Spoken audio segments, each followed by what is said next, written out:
Matrix and determinant matrix में कल आपने एलिमेंट्री ट्रांसफॉर्मेशन मेथड से किसी मैट्रिक्स का इनवर्स निकालना सीखा। एलिमेंट्री रो ट्रांसफॉर्मेशन और elementary column transformation. Basic idea यही है कि मैट्रिक्स ए को A इंटू IN लिखना है और मैट्रिक्स ए को आपने आइडेंटिटी मैट्रिक्स तक ट्रांसफॉर्म करना है। उसके अकॉर्डिंग आइडेंटिटी मैट्रिक्स जिस मैट्रिक्स बी में कन्वर्ट हो जाएगा उसको अपन मैट्रिक्स ए का इनवर्स बोलेंगे। तो मेन स्टेप आपका वो सेकेंड स्टेप था जब आप ए को आइडेंटिटी मैट्रिक्स में कन्वर्ट करते हैं।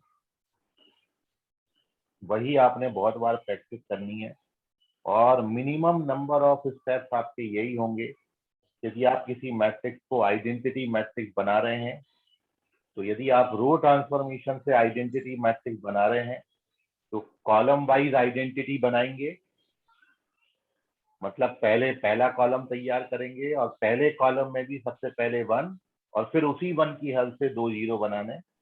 फिर दूसरा कॉलम तैयार करेंगे और दूसरे कॉलम में भी सबसे पहले हम 1 बनाएंगे और उस 1 की हेल्प से बाकी जगह 0 बनाएंगे। फिर थर्ड कॉलम तैयार करेंगे। थर्ड कॉलम में भी सबसे पहले 1 बनाना है और फिर उसी 1 की हेल्प से 2 जगहों पर 0 बनाना है। तो ये कॉलम वाइज अपन आइडेंटिटी में कन्वर्ट करेंगे। इसको आप विशेष का याद रखना, सबसे इंपॉर्टेंट बात यही है। रो ट्रांसफॉर्मेशन लगाते हैं तो कॉलम वाइज आइडेंटिटी बनाएंगे और कॉलम ट्रांसफॉर्मेशन लगाते हैं तो फिर रो वाइज आइडेंटिटी मैट्रिक्स बनाएंगे। और आप एक एक ओरली मत करिएगा, मन में मत करिएगा, आप जो है लिख लिख के करिएगा। हर स्टेप को बकायदा एक बार में एक ऑपरेशन लगा के करें, एक साथ 2-2 3-3 ऑपरेशन नहीं लगाएं। ठीक है, शुरू में क्योंकि गलती होने के चांसेस ज्यादा है। 2-3-4 बार 5 बार आप जब प्रैक्टिस कर लोगे तो एक साथ 2 ऑपरेशन लगा सकते हैं, वो आपको हेल्प भी करेगा। लेकिन फिलहाल आपको सजेस्ट करें कि कोई भी कैलकुलेशन मन में मत रखा देना और दूसरी बात, एक साथ 2-2 ऑपरेशन मत लगाना, एक बार में एक ही ऑपरेशन लगाना। तो आपका कॉलम ट्रांसफॉर्मेशन से भी सेम इनवर्स ऑफ मैट्रिक्स मिलता है जो कल आपने रो ट्रांसफॉर्मेशन से सीखा था। ठीक है, कहीं गलती हो रहा है तो इसका मतलब कहीं ना कहीं आपकी कैलकुलेशन मिस्टेक है। डिफरेंस नहीं आएगा, सेम आंसर आता है, आप ट्राई करिएगा। और आज की क्लास में अपन कुछ और इम्पोर्टेंट टाइप्स ऑफ मैट्रिसेस पढ़ रहे हैं जिसमें आपने 4 बेसिकली यहाँ पर टाइप हैं: आइडेम्पोटेंट, निलपोटेंट, इनवॉल्यूटेंट और ऑर्थोगोनल मैट्रिक्स। जिसमें से आपने ऑर्थोगोनल पढ़ा हुआ है तो अपन बाकी के टाइप्स पे यहाँ पर डिस्कशन कर रहे हैं। तो नेक्स्ट हेडिंग है आपका आइडेम्पोटेंट मैट्रिक्स।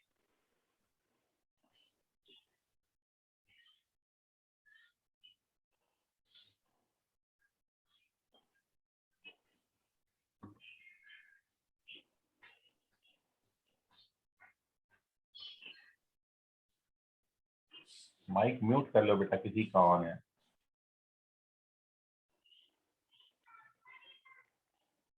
आइडेम्पोटेंट मैट्रिक्स और सिंपल सा यही है, यदि आप किसी मैट्रिक्स को उसी मैट्रिक्स में मल्टीप्लाई करें और वही मैट्रिक्स आ जाए तो फिर अपन मैट्रिक्स को बोलेंगे एन आइडेम्पोटेंट मैट्रिक्स। मतलब any matrix capital A is said to be idempotent यदि आपने मैट्रिक्स का मैट्रिक्स में प्रोडक्ट करा और वही मैट्रिक्स आ जाए। ठीक है, तो डेफिनेशन एक लाइन में सिंपल सी ये डेफिनेशन है: any matrix capital A is said to be, और यहाँ पर मैट्रिक्स आपका स्क्वायर मैट्रिक्स होना चाहिए, तो is said to be an idempotent matrix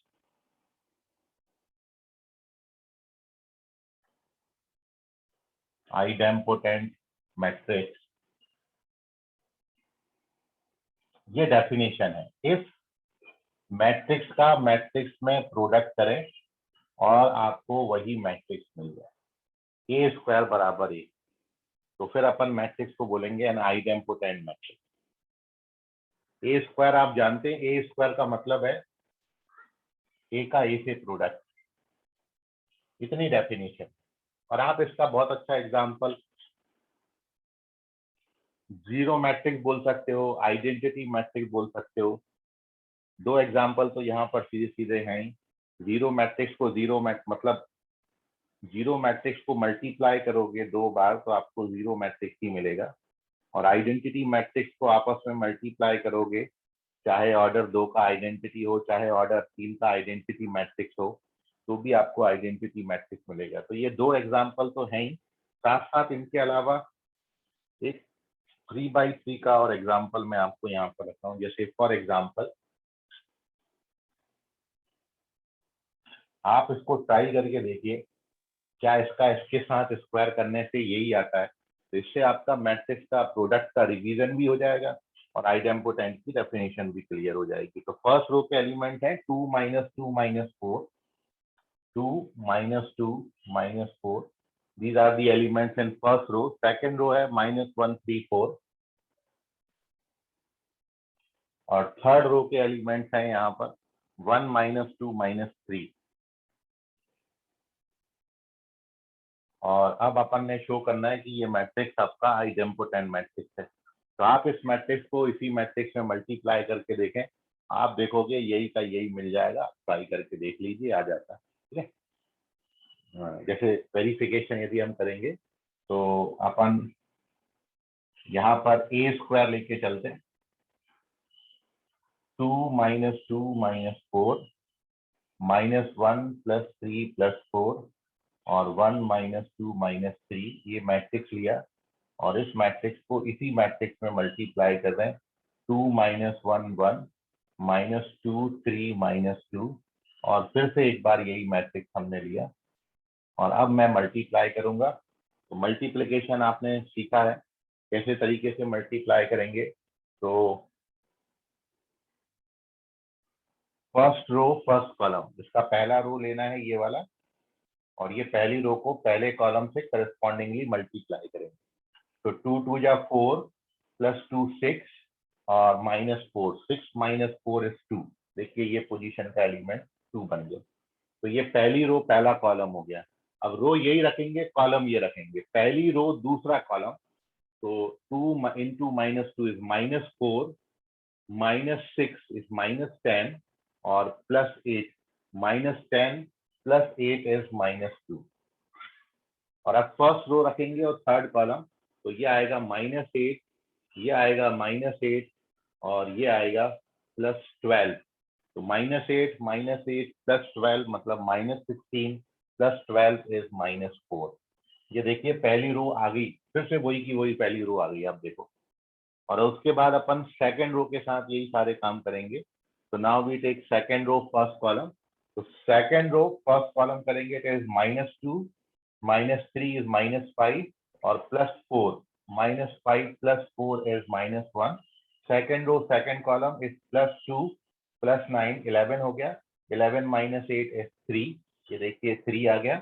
और अब second row last column, it is -8 +12, तो +4 बचा, और -12 सॉरी -4 +12, तो +8 बचा, और +8 - 12 is -4। गड़बड़ हो रहा है, अच्छा +4 है, सॉरी। 12 4 16, 16 - 12 +4 आए, ठीक है। और अब थर्ड रो फर्स्ट कॉलम करेंगे तो it is 2 + 2 4, 4 - 3 is 1। Third row second column, -2 - 6 is -8 और -8 + 6 is -2। और अब last row last column is -4 - 8 - 12 -12 + 9 is -2। आप देखिए पूरा का पूरा यही का यही मैट्रिक्स आ गया। तो देयरफॉर आपने ए को ए में मल्टीप्लाई किया और मैट्रिक्स ये आपको मिल गया, एंड देयरफॉर ये है मैट्रिक्स आइडेम्पोटेंट। तो आइडेम्पोटेंट का डेफिनेशन ये है कि जब भी किसी मैट्रिक्स को आपको आइडेम्पोटेंट पहचानना है, मैट्रिक्स को उसी मैट्रिक्स में मल्टीप्लाई करके देखो, यदि वही मैट्रिक्स आ जाता है तो मैट्रिक्स आइडेम्पोटेंट हो जाएगा। यह है आइडेम्पोटेंट की डेफिनेशन, बस इतनी सी है। तो इसका स्क्रीनशॉट ले लीजिए। अब अपन इसमें समझ रहे हैं इनवॉल्यूटरी मैट्रिक्स, दूसरी डेफिनेशन है, दूसरा एग्जांपल है इनवॉल्यूटरी मैट्रिक्स।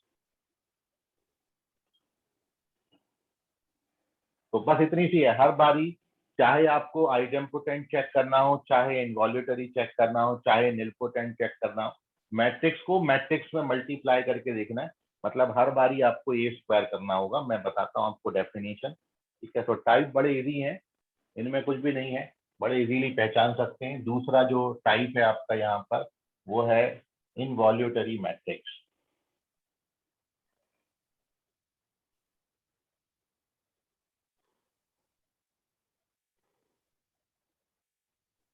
डेफिनेशन में केवल इतना चेंज है, किसी मैट्रिक्स को आप इनवॉल्यूटरी तब बोलेंगे जब मैट्रिक्स को आपने मैट्रिक्स में मल्टीप्लाई किया और आपको आइडेंटिटी मैट्रिक्स मिल जाए।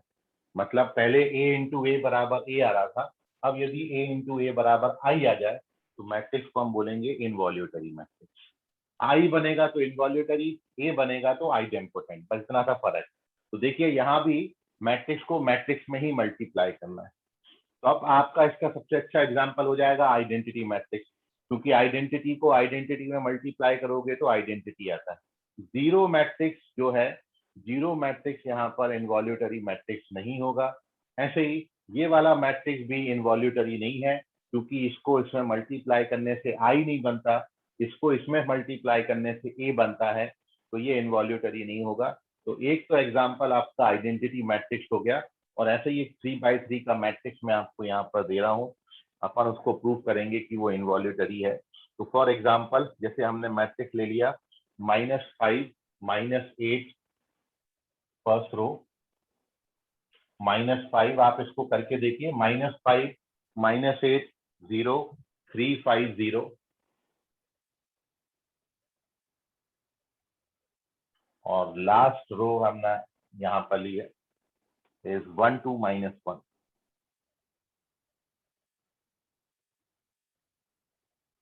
ये मैट्रिक्स इनवॉल्यूटरी होगा।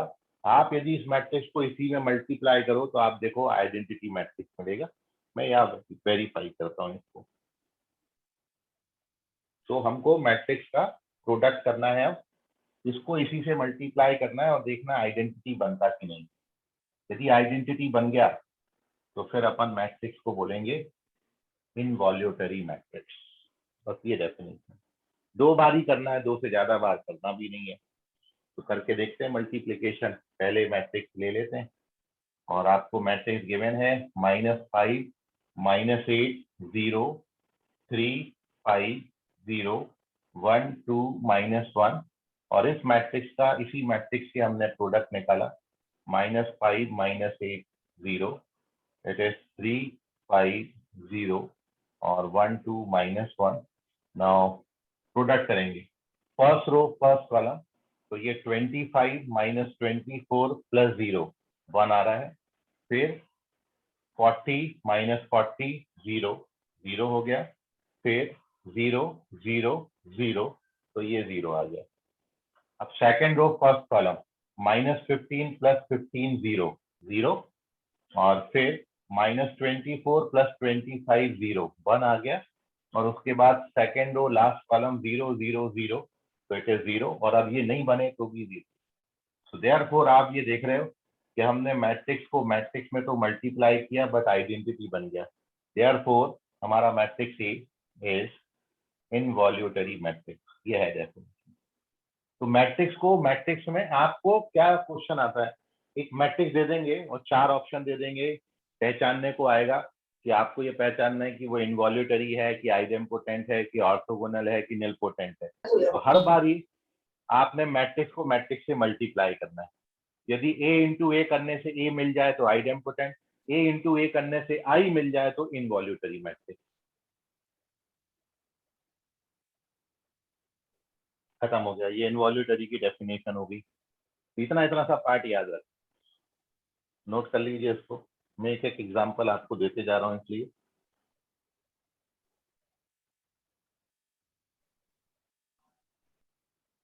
तो हाँ, अगर डायगोनल एलिमेंट -1 आए तो क्या बोले?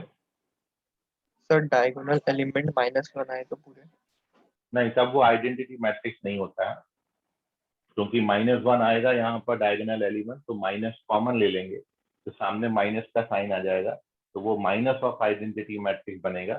तब अपन उसको इनवॉल्यूटरी नहीं बोलेंगे, प्लस आइडेंटिटी मैट्रिक्स बनना चाहिए, माइनस आइडेंटिटी मैट्रिक्स नहीं लिखा है, तो +1 ही आना चाहिए, -1 नहीं चलेगा। Okay sir. चलिए, सो मूविंग ऑन टू अपन सर अपना third type which is nilpotent matrix.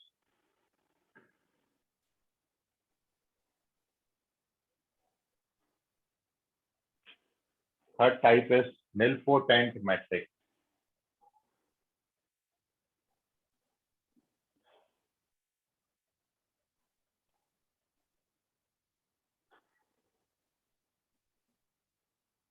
तो डेफिनेशन लिखते हैं सबसे पहले।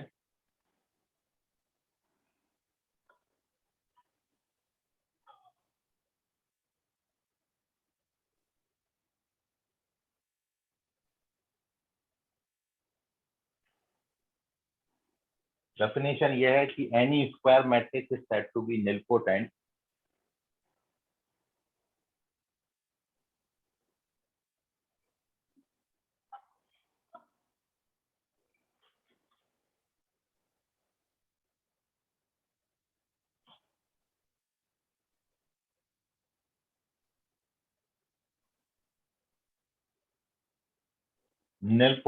matrix if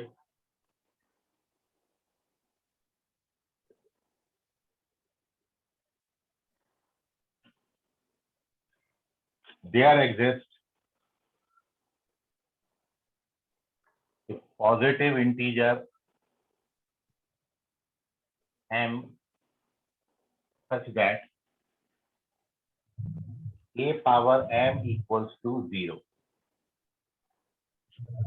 and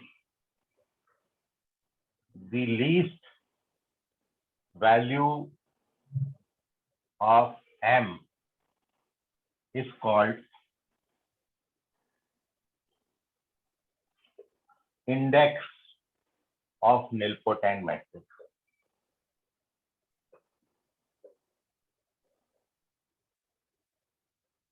Index of nilpotent matrix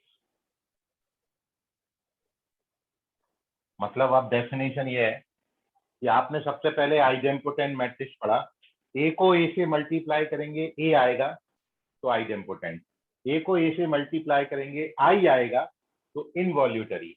अब यदि आपने मैट्रिक्स ए को मैट्रिक्स ए से मल्टीप्लाई किया और 0 मैट्रिक्स बन गया, ये देखो ये 0, तो अपन मैट्रिक्स को बोलेंगे निलपोटेंट मैट्रिक्स।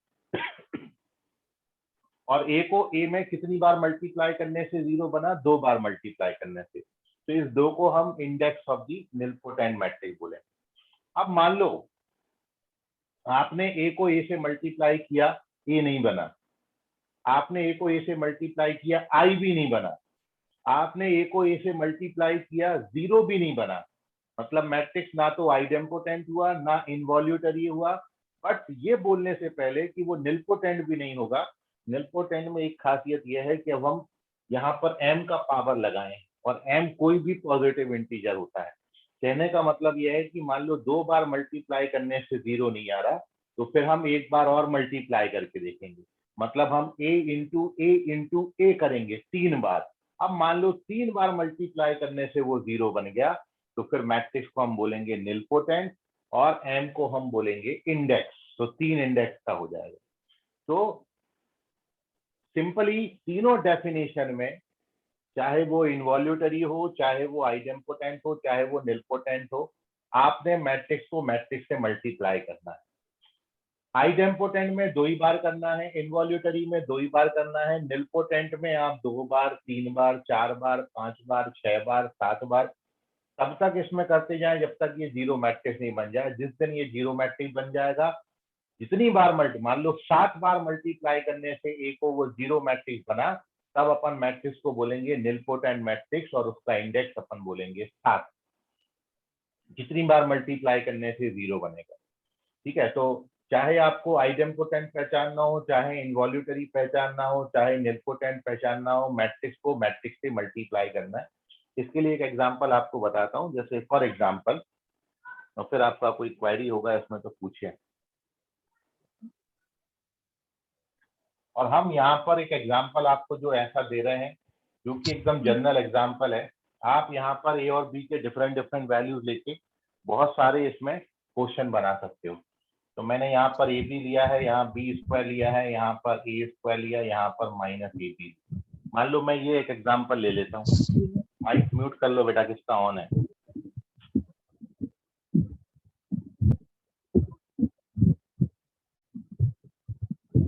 दिशा माइक म्यूट करो, दिशा मिश्रम। चलिए, मान लो ये आपने कोई 2x2 का मैट्रिक्स लिया है। अब आप यदि इस मैट्रिक्स को देखिए, चाहे आइडेम्पोटेंट पहचानना हो, चाहे इनवॉल्यूटरी पहचानना हो, चाहे निलपोटेंट पहचानना हो, मैट्रिक्स को मैट्रिक्स से मल्टीप्लाई करके देखेंगे। तो अपन देखते हैं करके मल्टीप्लाई। तो अब मैं करता हूँ ए का ए से प्रोडक्ट, ए स्क्वायर निकालता हूँ, मतलब हमारा मैट्रिक्स ए। और आप यहाँ पर मैंने इसको जनरल ले लिया है, यहाँ पर ए बी के डिफरेंट डिफरेंट वैल्यूज डाल दो तो आप बहुत सारे क्वेश्चन इसमें बना सकते हो।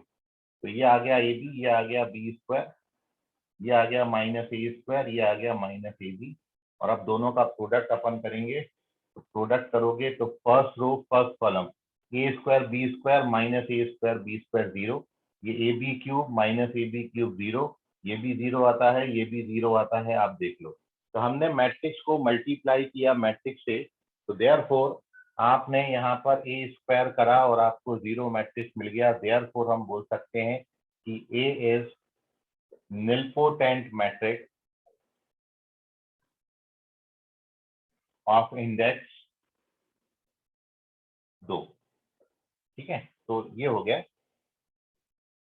nilpotent matrix.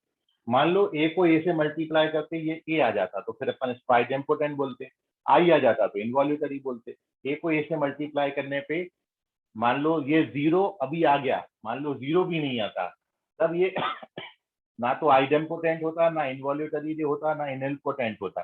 तब अपन एक कोशिश और करके देखते, और वो कोशिश की थी कि अपन एक बार और मल्टीप्लाई करते। मान लो ए क्यूब जीरो हो जाता तो निलपोटेंट हो जाता और इंडेक्स 3 हो जाता। नोट कर लीजिए आप इसको, यह है निलपोटेंट मैट्रिक्स। अच्छा, अब ऑर्थोगोनल आपको पता ही है, ए इंटू ए ट्रांसपोज आइडेंटिटी आएगा तो ऑर्थोगोनल हो। तो अब आपको कोई पर्टिकुलर मैट्रिक्स दे दिया जाए तो आपको ये चार में से पहचानने आता है कि मैट्रिक्स आपका आइडेम्पोटेंट है, इनवॉल्यूटरी है, निलपोटेंट है या फिर ऑर्थोगोनल मैट्रिक्स है। तो पहले तीन टाइप में, मतलब आइडेम्पोटेंट में, इनवॉल्यूटरी में, निलपोटेंट में, आपको मैट्रिक्स को मैट्रिक्स से मल्टीप्लाई करना है। केवल ऑर्थोगोनल में मैट्रिक्स को उसके ट्रांसपोज से मल्टीप्लाई किया जाता है, ए इंटू ए ट्रांसपोज करते हैं।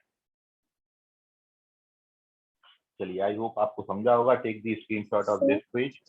हाँ बोलो बेटा। सर मींस निलपोटेंट में कौन से भी वो पावर से अगर मल्टीप्लाई कर A to the power 2 A to the power 3 तो हमेशा जीरो ही वैल्यू आएगी क्या?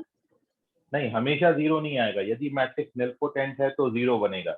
जैसे अभी यहाँ पर दो बार में, अपनी किस्मत अच्छी थी, दो ही बार में जीरो बन गया। ठीक है, अब मान लो दो बार में जीरो नहीं बनता है, तीन बार में जीरो बनता है, तो फिर अपन बोलेंगे कि मैट्रिक्स आपका निलपोटेंट है वो, और उसका इंडेक्स 3 है। और ये याद रखें कि ये वर्ड यहाँ पर बहुत इंपॉर्टेंट है।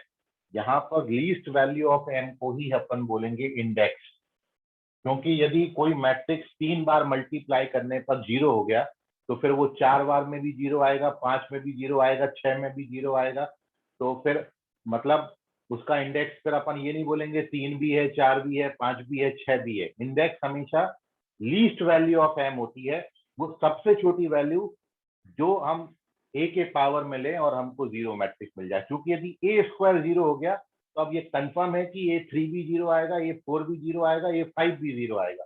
अब मान लो ए पावर 5 जीरो है तो अपन ये नहीं बोलेंगे कि इंडेक्स उसका 5 है। आपको छोटे से छोटा नंबर सर्च करना है जो कि ए के पावर में ले और वो जीरो मैट्रिक्स बन जाए।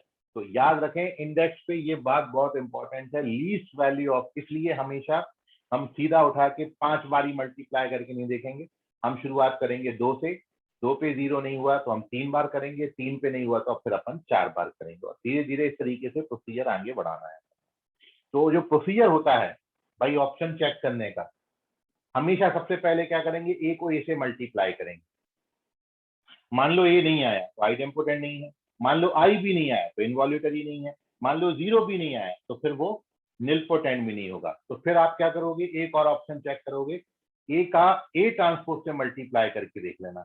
अब मान लो ए का ए ट्रांसपोज से मल्टीप्लाई किया और आइडेंटिटी नहीं आया तो फिर वो ऑर्थोगोनल भी नहीं होगा।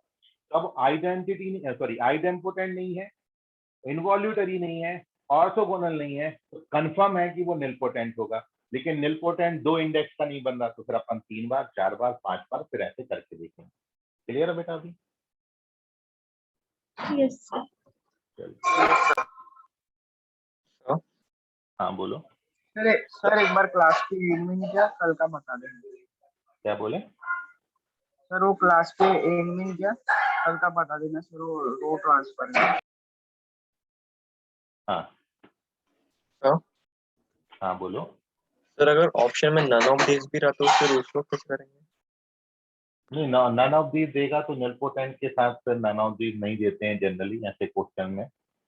जनरली ऑप्शन में आपको चारों टाइप डाल देते हैं, आइडेम्पोटेंट, और यदि नन ऑफ दीज देना है, ठीक है, तो फिर आइडेम्पोटेंट नहीं है, इनवॉल्यूटरी नहीं है और निलपोटेंट एक ऑप्शन में है।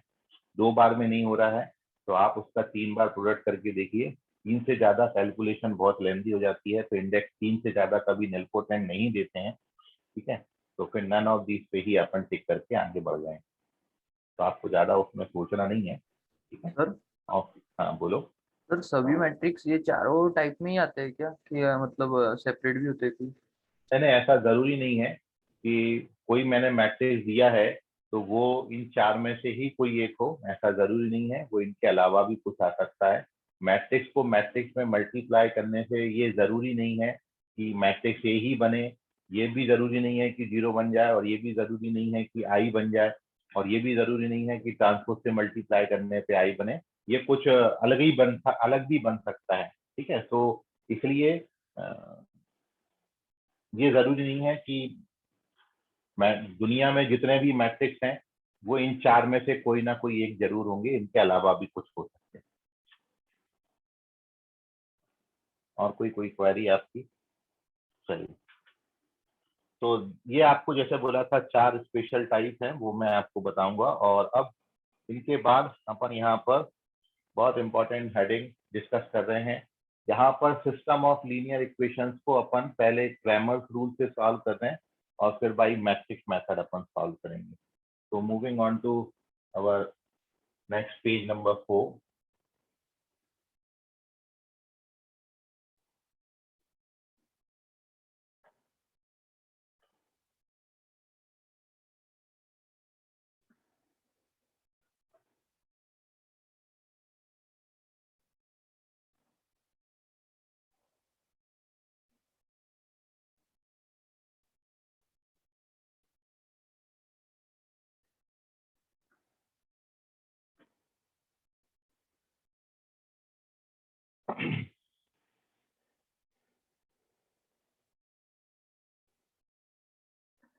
And the next heading is solution of system of linear equations by Cramer's rule. Solution of system of linear equations by Cramer's rule. Cramer's rule जो है वो छोटी क्लास में आप सीखते हो।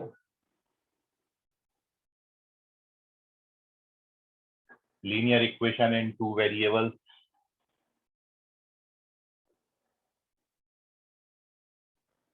को सॉल्व करने का ये भी एक मेथड होता है, क्रैमर्स रूल। तो बिल्कुल वही सारी बातें हैं बस हम सिस्टम थोड़ा सा 2x2 का नहीं लेके अपन थोड़ा सा बड़ा ले रहे हैं। 3x3 में जो 3x3 के लिए एक्सप्लेन कर रहा हूँ वही 2x2 के लिए होगा, वही 4x4 के लिए होगा। तो एक मीडियम रेंज का ले लेते हैं जिससे सब डिस्क्राइब हो जाएगा। तो इसको डिस्क्राइब करने के लिए let us consider a system of linear equation. लेट a system of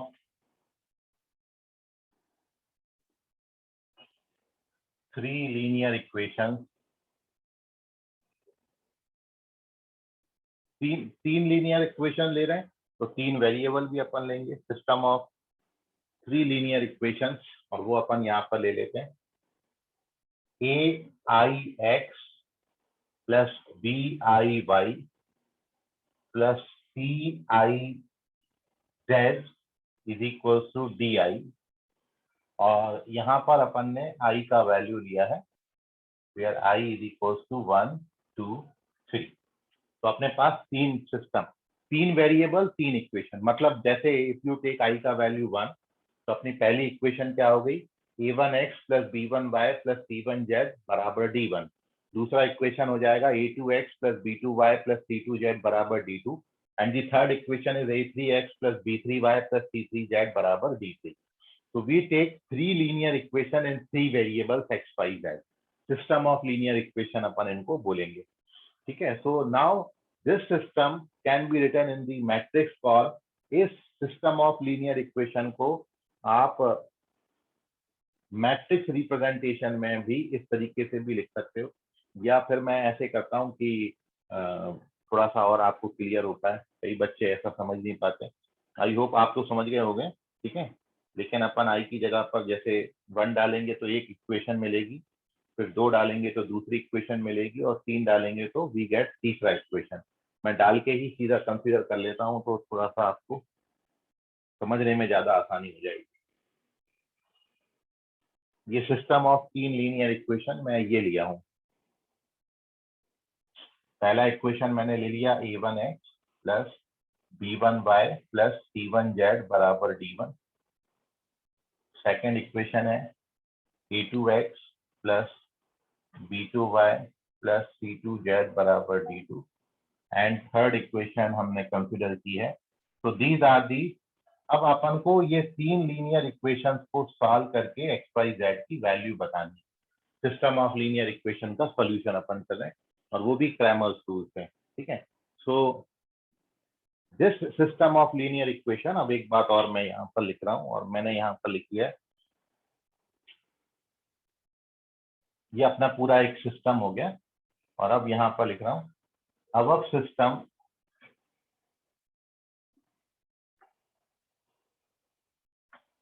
can be written as ax बराबर b, where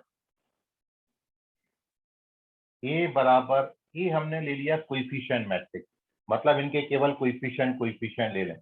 तो फर्स्ट रो के कोएफिशिएंट हैं a1 b1 c1, second row के कोएफिशिएंट हैं a2 b2 c2, third row के coefficient हैं a3 b3 c3, और वेरिएबल वाला कॉलम हो गया x y z, और ये जो कॉलम बी, ये जो राइट हैंड साइड में आपने बी लिखा है, ये बी कोएफिशिएंट सॉरी कांस्टेंट का मैट्रिक्स है, d1 d2 d3 ये है एक्चुअली। इस सिस्टम को आप ऐसा भी लिख सकते हो, आप यदि इनको मल्टीप्लाई करोगे तो आपको ये इक्वेशन मिलेगी। मतलब आपको क्या करना है, ए का एक्स से मल्टीप्लीकेशन करना है, मतलब इसको इससे मल्टीप्लाई करोगे तो कैसे मल्टीप्लाई होता है, फर्स्ट रो फर्स्ट कॉलम, तो क्या बनेगा a1x plus b1y plus c1z, और किससे कंपेयर करोगे, d1 से, तो ये पहली इक्वेशन आ जाएगी। अब आप जब सेकेंड रो ये कॉलम करोगे तो आपको क्या मिलेगा, a2x plus b2y plus c2z बराबर d2, ये दूसरी इक्वेशन, और फिर जब इसको इससे मल्टीप्लाई करोगे तो a3x b3y c3z बराबर d3। तो हम इतना पूरा लिखने के बजाय आगे से इसको केवल इतना सा लिख देंगे ax बराबर, जहां पर ये अपन ने समझना है कि a का मतलब क्या है, एक कोएफिशिएंट का मैट्रिक्स है, एक्स क्या है, एक्स वेरिएबल का मैट्रिक्स है, एक्स वाई जेड 3 वेरिएबल है। और बी क्या है, बी राइट हैंड साइड के कांस्टेंट का मैट्रिक्स है। तो मैं इतना बड़ा बार बार नहीं लिखूंगा, बस उसकी जगह पर इतना सा लिखूंगा, ए एक्स बराबर, ये केवल रिप्रेजेंट करने के लिए। ठीक है, सो अभी तक मैंने क्या किया है, सिस्टम ऑफ 3 लीनियर इक्वेशन लिखा है। इसको मैंने आपको और बताया कि भाई इसको मैं आगे से ऐसा लिखूंगा। अब यहाँ पर ए क्या है, एक्स क्या है, बी क्या है, तो वो मैंने नीचे मेंशन कर दिया। और आपको इसको मल्टीप्लाई करके भी बताया कि जब आप ए एक्स बराबर बी करोगे तो आपको यही चीज मिलेगी। तो आगे से इतना क्यों लिखेंगे, अपन इतना ही लिखेंगे। ये अपन ने कंसिडर कर लिया। अब बहुत इंपॉर्टेंट बात, अब मैंने ये मान लिया कि यदि if determinant of matrix A, ये वाला जो मैट्रिक्स ए है इसका डिटर्मिनेंट मतलब ये चीज, इसको अपन डिटर्मिनेंट ऑफ ए को डेल्टा से डिनोट कर देते हैं, डेल्टा, क्योंकि डिटर्मिनेंट हमेशा डेल्टा या डी से डिनोट करते हैं। Then solution of above system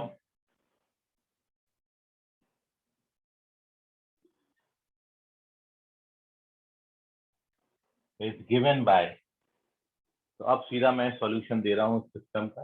पहले आप इसका स्क्रीनशॉट ले लो, फिर अगली लाइन में मैं इसका सॉल्यूशन लिख दूँ। बस सिंपल सी बात है, क्वेश्चन करेंगे तो और क्लियर हो जाएगा। और एक बार ये समझ लिया ना, अपन इसको टोटल 4 बार पढ़ने वाले हैं। एक बार ये पढ़ेंगे, फिर इसका होमोजीनियस सिस्टम पढ़ेंगे, फिर इसको मैट्रिक्स मेथड से पढ़ेंगे, और फिर वो मैट्रिक्स वाले का भी होमोजीनियस केस पढ़ेंगे। तो टोटल 4 बार ये चीज रिवाइज होने वाली है। ठीक है, तो अपने आप आपको बात समझ में आ जाएगी कि एक्चुअली हो क्या रहा है सब कुछ। तो फिलहाल take the screenshot, we move on to page number 5। और पेज नंबर 5 पर इसके आगे की बात मैं लिख रहा हूं, और वो बात ये है कि अब जैसे ही आपने ए के डिटर्मिनेंट को डेल्टा से डिनोट किया, वैसे ही इस सिस्टम का जो सॉल्यूशन हो जाएगा वो हो जाएगा x बराबर होता है delta x upon delta, y की वैल्यू आएगी delta y upon delta, and z जो आएगा वो डेल्टा z अपॉन डेल्टा। ठीक है, और यहाँ पर डेल्टा क्या है, डेल्टा x क्या है, डेल्टा y क्या है, वो आपको बता देता हूँ। तो फिर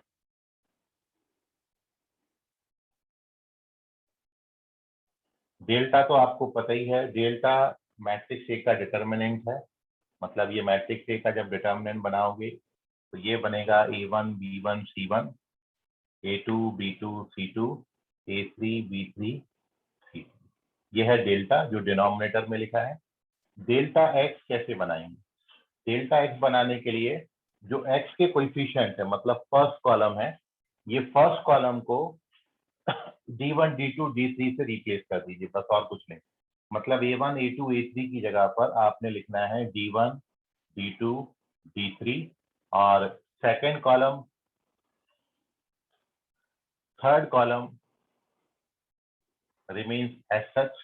Similarly, when you define delta y, so first column remains as such, a1 a2 a3, b1 b2 b3 की जगह पर क्या आ जाएगा, d1 d2 d3, third column c1 c2 c3 remains as such, and at the last जब आप delta z define करेंगे तो first column a1 a2 a3 same रहेगा, सेकेंड कॉलम रिमेन सेम, और third column c1 c2 c3 की जगह अब d1 d2 d3 है।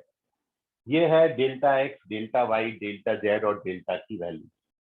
केवल ये निकालनी है और इधर डाल देनी है, तो आपको x का, y का और z का वैल्यू मिल जाएगा और आपका वो जो system of linear equation 3 variable में है वो सॉल्व हो जाएगा। तो इतनी बात की, बस और कुछ नहीं है, इजी फॉर्मूला है। एक दो क्वेश्चन में आपको प्रैक्टिस जब अपन करेंगे तो ये बड़ा क्लियरली आपको समझ में आ जाएगा।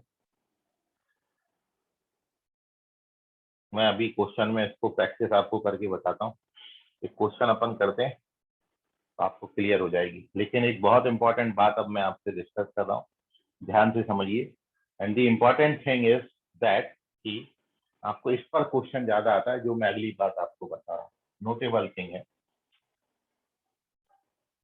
पहली बात यह है कि आपने ये डेल्टा का वैल्यू निकाला, डेल्टा जो कि डिटर्मिनेंट ऑफ ए का वैल्यू, डेल्टा ए, और डेल्टा ए आपका नॉन जीरो आ गया। If delta is not equal to zero then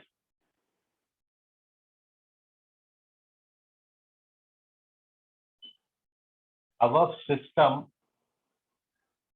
has unique solution. Unique solution, unique solution का मतलब x, y और z की केवल एक और एक वैल्यू ऐसी मिलेगी जो तीनों इक्वेशन को सेटिस्फाई करेगी, इसलिए सॉल्यूशन यूनिक होगा यदि delta is not equal to zero. और यदि किसी सिस्टम का सॉल्यूशन एग्जिस्ट करता है तो अपन सिस्टम को बोलते हैं consistent, and in this case system is said to be consistent, and system is said to be consistent। समझते जाइए, आपको बात समझ में आएगी जब ओवरऑल मैं खत्म करूंगा। फिर भी नहीं समझेगा तो आप पूछिएगा। अब मान लो आपने डेल्टा निकाला, डेल्टा x निकाला, डेल्टा y निकाला, डेल्टा z निकाला और सारे जीरो आ गए, तब उस केस में then system has infinitely many solution and system is said to be consistent at the last, third और लास्ट केस है, यदि आपने डेल्टा जीरो निकाला and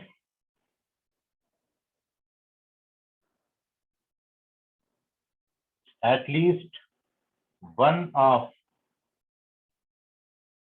delta x, delta y और delta z is not equal to zero, then system has no solution, and in this case system is said to be inconsistent। एक last में line लिख लेना, इस case में system को अपन बोलते हैं इनकंसिस्टेंट। यहां पर इनकंसिस्टेंट,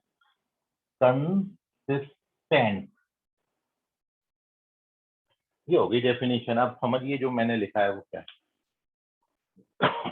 सबसे पहली बात, तीन वेरिएबल में तीन इक्वेशंस आपको आएंगे, उनको आपको सॉल्व करना है क्रैमर्स रूल से।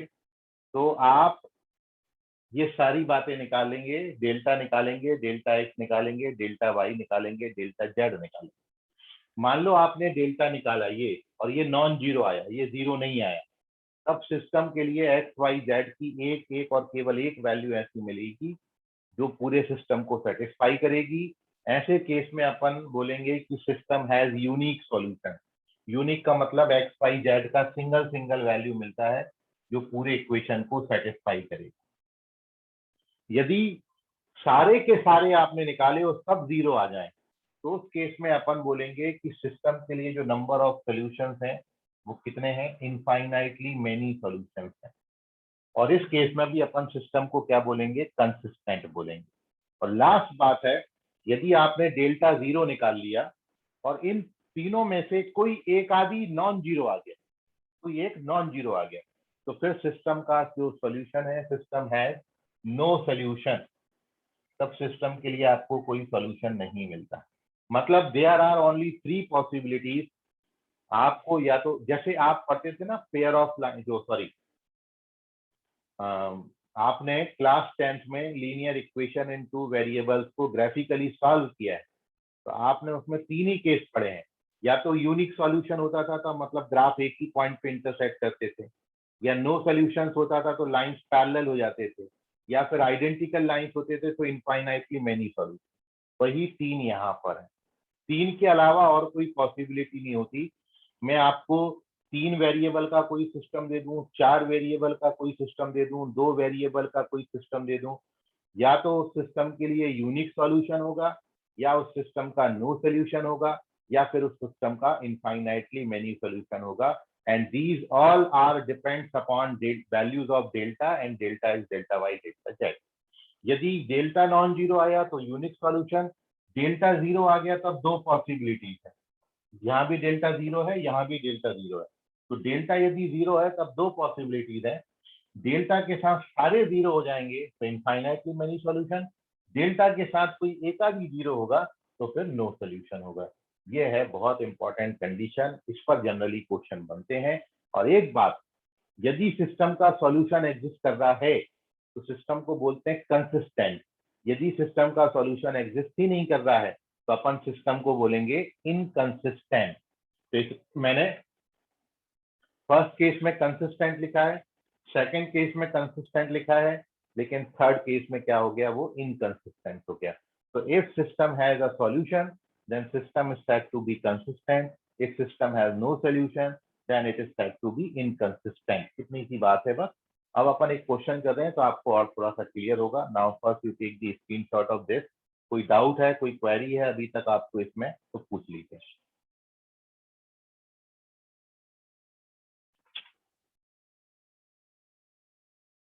चलिए वेरी गुड। तो मैं एक क्वेश्चन देख लेता हूँ अभी।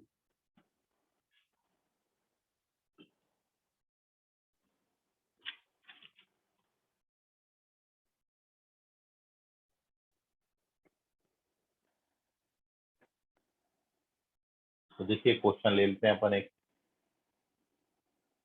Page number 6।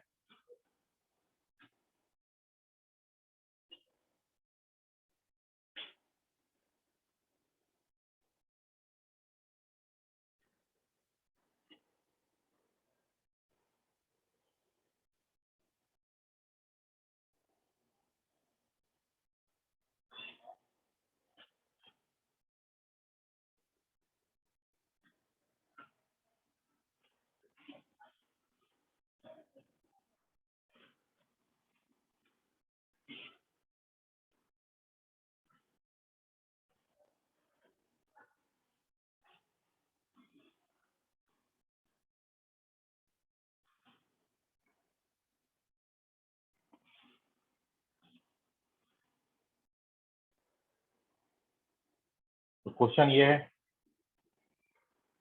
Solve the following system of linear equations by Cramer's rule.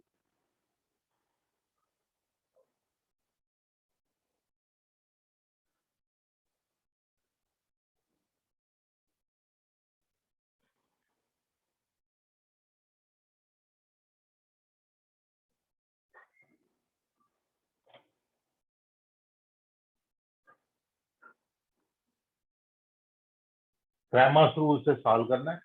और पहला जो इक्वेशन आपको दिया it is x plus y plus z equals to 1। दूसरी इक्वेशन आपको दी है a x plus b y plus c z equals to lambda. और तीसरा इक्वेशन दिया है a square x b square y c square z बराबर lambda square. इसको आपने सॉल्व करना है बाई क्रैमर्स रूल। तो आपको ये बताया था कि सबसे पहले इस सिस्टम के लिए अपन इसको a x plus b y plus c z इस फॉर्म ए एक्स बराबर बी के फॉर्मेट में लिख लेते हैं। और आपको ये बताया था कि सबसे पहले आप इसका क्या कैलकुलेट करते हो। तो first you calculate its delta. और डेल्टा क्या होता है, फर्स्ट रो के कोएफिशिएंट्स क्या है 1 1 1, सेकंड में क्या है ए बी सी, और थर्ड का क्या है a square B square c square. I hope आपको ये समझ में आया होगा। ये क्या है, इसका वैल्यू मैं आपको बता चुका हूँ। इसकी वैल्यू आपको डायरेक्ट याद करने के लिए बोली थी, क्या थी ये, ए minus B minus c minus, ये हमारा डेल्टा का वैल्यू आ गया। और इसमें क्वेश्चन में आपको यहाँ पर मेंशन है कि ए बी सी सारे डिफरेंट हैं, मतलब a is not equal to b is not equal to c, क्योंकि यदि ये सब बराबर हो गए तो ये 0 आ जाएगा। तो ये क्वेश्चन में हमको दिया है कि A B C are all different. Now we find delta X. Delta X क्या होता है, जो एक्स के कोएफिशिएंट हैं उसको किससे रिप्लेस करना है, 1 लैम्डा लैम्डा स्क्वायर से। तो इनकी जगह पर 1 लैम्डा लैम्डा, तो केवल एक ही जगह पर लैम्डा आ गया और कुछ नहीं करना। सेकंड कॉलम एज सच रहता है, थर्ड कॉलम एज सच रहता है। तो इसका वैल्यू क्या आएगा, बस एक ही जगह लैम्डा लिख देना। तो क्या बन जाएगा ये, lambda minus B minus c minus lambda. अब ऐसे ही आप जब डेल्टा वाई निकालेंगे तो सेकंड कॉलम चेंज होगा, फर्स्ट कॉलम एज सच रहेगा, और सेकंड कॉलम में 1 लैम्डा लैम्डा स्क्वायर आ जाएगा, मतलब बी की जगह पर लैम्डा आ जाता है। तो जहां जहां आपने बी लिखा है वहां वहां आप लैम्डा लिखते हैं। तो ये देखिए, ये रिजल्ट आपको यहाँ पर हेल्प करेगा। इस तरीके से डायरेक्ट अपन सबकी वैल्यूज निकाल सकते हैं। एंड एट दी लास्ट, जब when you calculate delta Z, तो first column remains as such, second column remains as such, in place of third column मतलब सी की जगह पर लैम्डा आ जाएगा। तो इस रिजल्ट में जहां जहां सी लिखा है वहां वहां आप लैम्डा लिख देना। तो यहाँ पर लैम्डा आ जाएगा, फिर सी माइनस ए, तो ये लैम्डा माइनस। अब अपने पास lambda lambda x lambda y lambda z सभी आ गए, एंड देयरफॉर अब अपन निकालेंगे एक्स का वैल्यू। तो देखिए एक्स का वैल्यू क्या होगा, एक्स का वैल्यू आपने लिखा है, it is delta x upon delta, मतलब इसको इससे डिवाइड करना है। जब इसको इससे डिवाइड करोगे तो बी माइनस सी कट जाएगा, और आंसर क्या बनाएगा, लैम्डा माइनस बी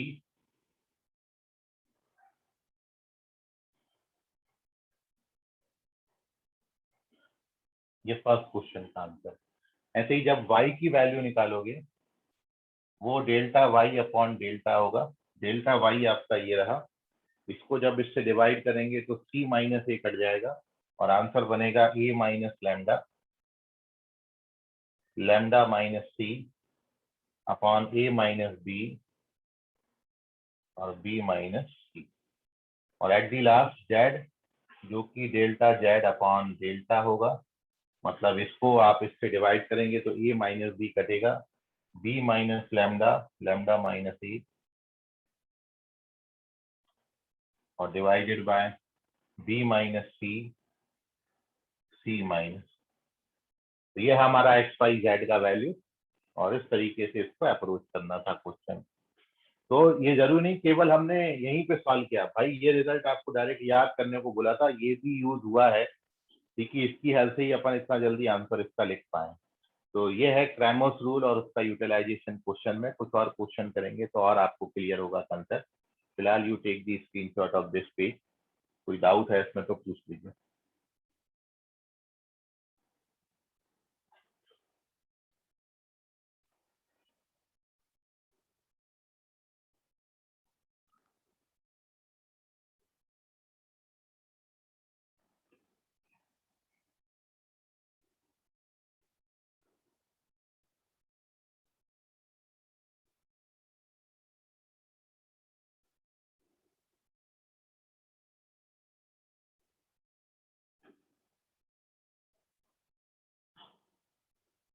चलिए, कोई डाउट नहीं, very good. Moving on to page number 7।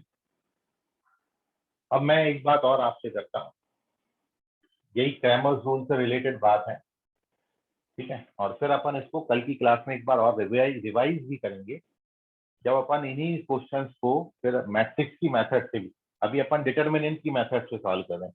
Cramer's rule मतलब डिटर्मिनेंट की मेथड, फिर अपन इसी को मैट्रिक्स की मेथड से भी सॉल्व करना सीखेंगे, सिस्टम ऑफ लीनियर इक्वेशन को, वो अपना लास्ट टॉपिक रहेगा, ठीक है। सो चलते हैं, इसमें एक और टॉपिक मैं आपको बताता हूँ। ऑलरेडी आप ये बहुत पहले से पढ़ के आ रहे हो क्रैमर्स रूल, तो उतना दिक्कत आपको इसमें जाना नहीं चाहिए। लेकिन अब जो हम सिस्टम ऑफ लीनियर इक्वेशन ले रहे हैं इनको अपन बोल रहे हैं होमोजीनियस। तो नेक्स्ट हेडिंग है हमारी solution of homogeneous linear equation.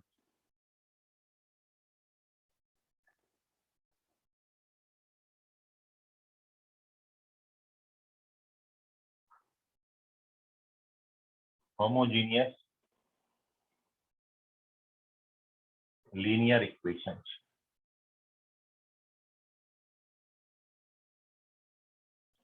Solution of homogeneous linear equation.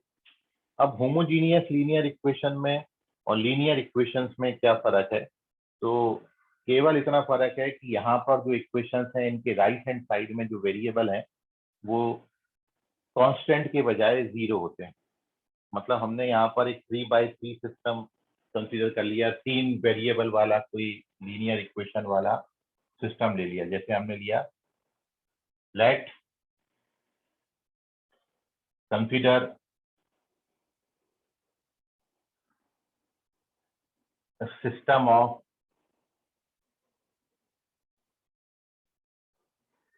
Linear equations in 3 variables, और वो हमने लिया aix plus biy plus ciz बराबर 0। और यहाँ पर i का वैल्यू कितना है? 3 है, 1 2 3।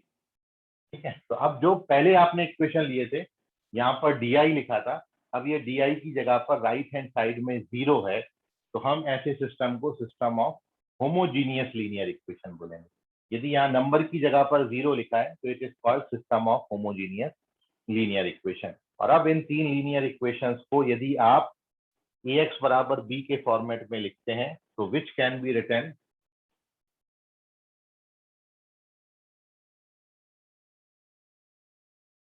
बिल्कुल उसी सीक्वेंस में लिख रहा हूं आपको समझने में आसानी हो।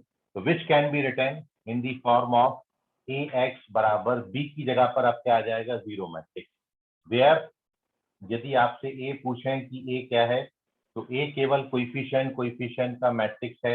a1 b1 c1 आएगा, इधर a2 b2 c2 आएगा, इधर a3 b3 c3 आएगा। जैसे आपने प्रीवियस लिखा था बिल्कुल सेम।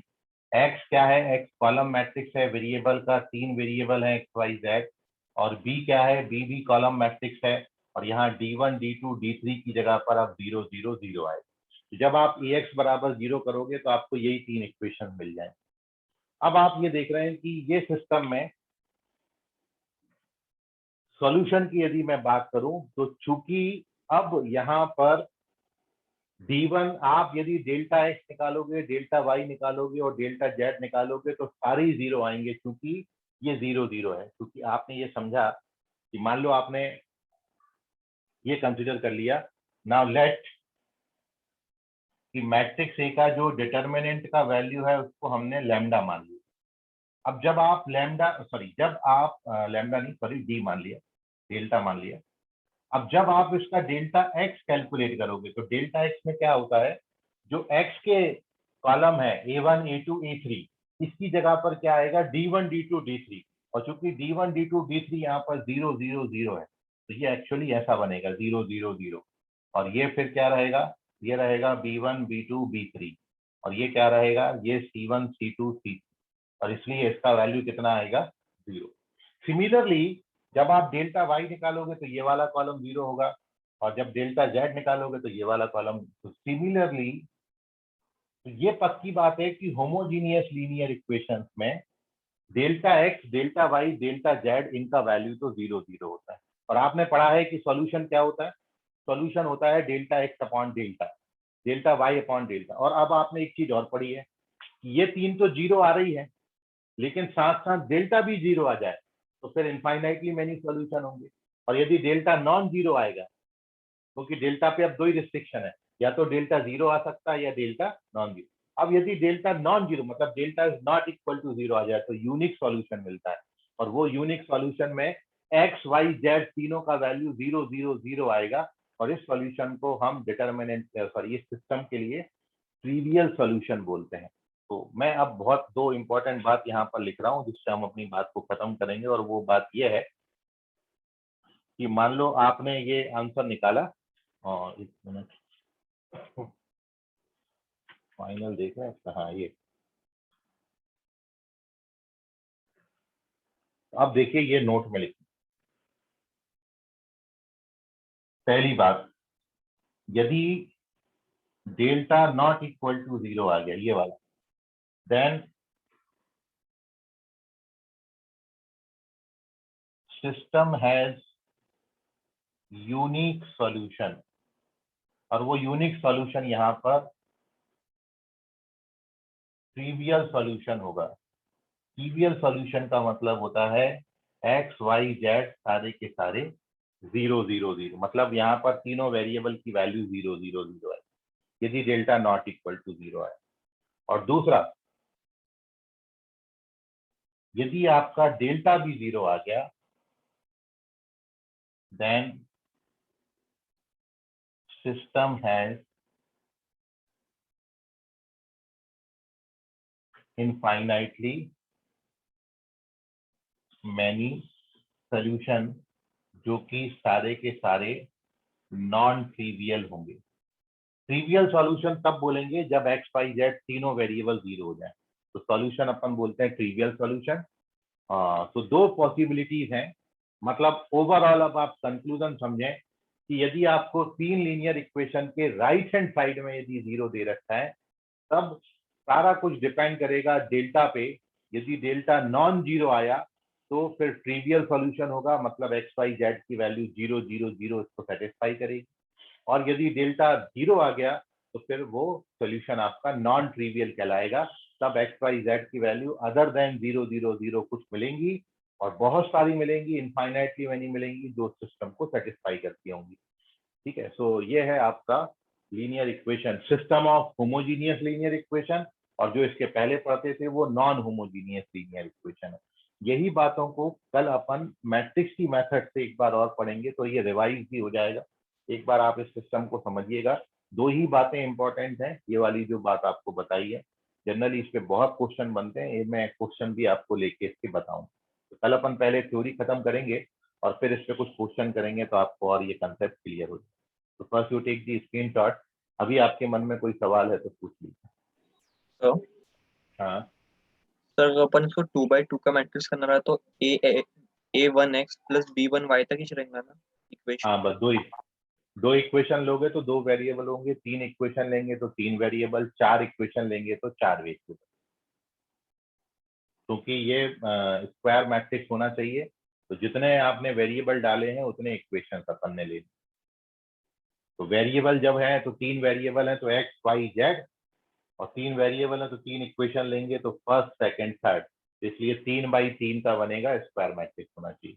इसलिए जितने वेरिएबल लेंगे उतने इक्वेशन से। चलिए स्क्रीनशॉट ले लीजिए। आई होप आपको समझा होगा, और फिर भी थोड़ा बहुत कहीं ऐसी आशंका रह गई है तो कल की क्लास में अपन उसको खत्म करेंगे, जब easy system of linear equation को we solve by method of matrix. तो सिस्टम ऑफ लीनियर इक्वेशंस को सॉल्व करने की दो मेथड आती हैं।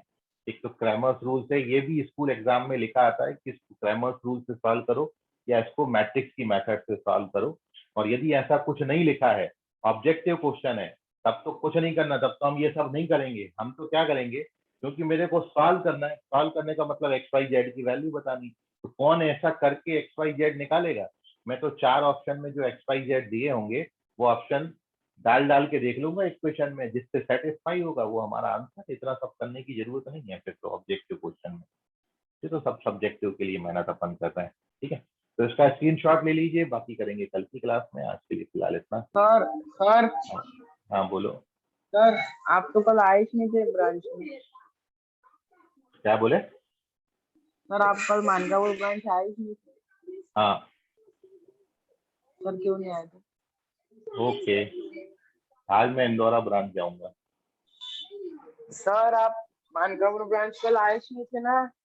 हाँ नहीं आए ना, कल आएंगे। आ जाऊंगी क्या? कल आएंगे, कल आएंगे, ठीक है सर। चलिए बाय एवरीवन। Bye sir. बस